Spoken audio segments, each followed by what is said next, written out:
So, enough about the theory of C. Let's actually do some practical stuff. I'm going to tell you a little bit about how to get started with coding in C, starting with the basics, and we're going to work up to this little program. And you should know, let's say 90-95% of what it does. The rest is going to be magic, but eventually I promise that you'll explain 100%. Maybe not in this lecture. So, the fundamental of any programming language is types. So in C, we have a surprisingly small amount of types. We have ints, which are like numbers, and you can assign one like that. We have these things called chars, which are kind of unusual among programming languages. Char is just a character, that's what it stands for, and you can assign a variable to be one character, like f, for instance. So that's kind of like your bread and butter. You also have these things called structs. Structs are a little bit more advanced because you have to declare them yourself. But let's say that we had declared a struct called point earlier. If you've done anything with object-oriented programming, structs are very similar to classes, except that they don't have functions. So the syntax for declaring a struct is a little verbose, unless you do some tricks, which I'll discuss in a later lecture. So we have this point structure called point. So we would declare it like this, and then we would set its attributes like this. p.x equals 6, and then you can set p.y later on. Along with that, we have two different ways to modify variables. One is to make a pointer. A pointer is a lecture or several lectures into itself. But essentially a pointer tells you where in memory another variable is. So I won't get into too much detail. It could take forever. We also have these things called arrays, which are like a group of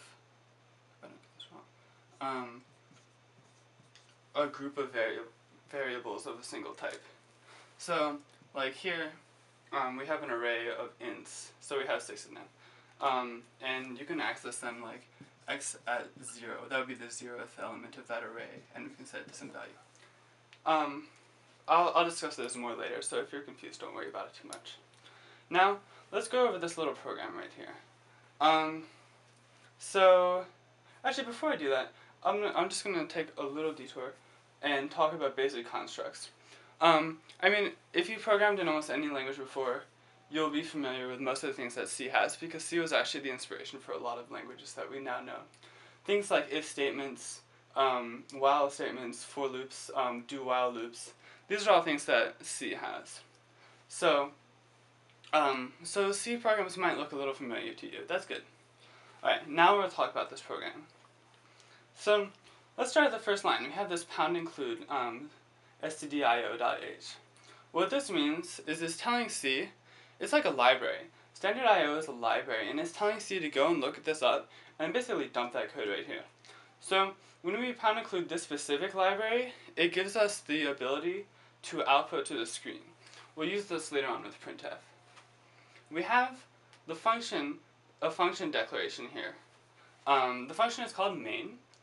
It returns a type int. I'm assuming that you're familiar with functions, so I don't need to explain that too much. It takes these two arguments, and I'm just going to leave those as magic right now. Just know that they have to be there. Later on I'll explain them. So we have this basic for loop structure.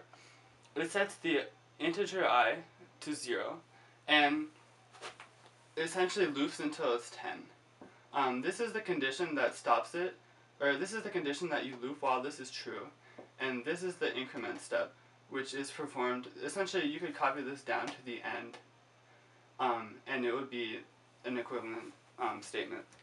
Alright, so the last little tricky bit is this printf thing. So every language has to have some way to print the standard output so that us humans can read it.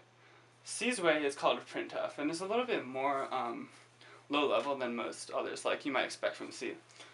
Right here, this %d, this is really like what it comes, this is really the center of the complexity. So %d means that you should look and grab this variable and the value of that variable, D means you're supposed to interpret it as a number, specifically an integer. So it'll grab the value of this integer and it'll print it out, followed by a space. So the idea here is that you're printing out each value of I from 0 to less than 10, so 9. So you print out 0, 1, 2, 3, 4, 5, 6, 7, 8, 9. There are other types of percent commands for characters, strings, stuff like that. You can go look them up on like c++.com. There's a lot. Finally, we return 0 because, like I said before, the function main returns an int.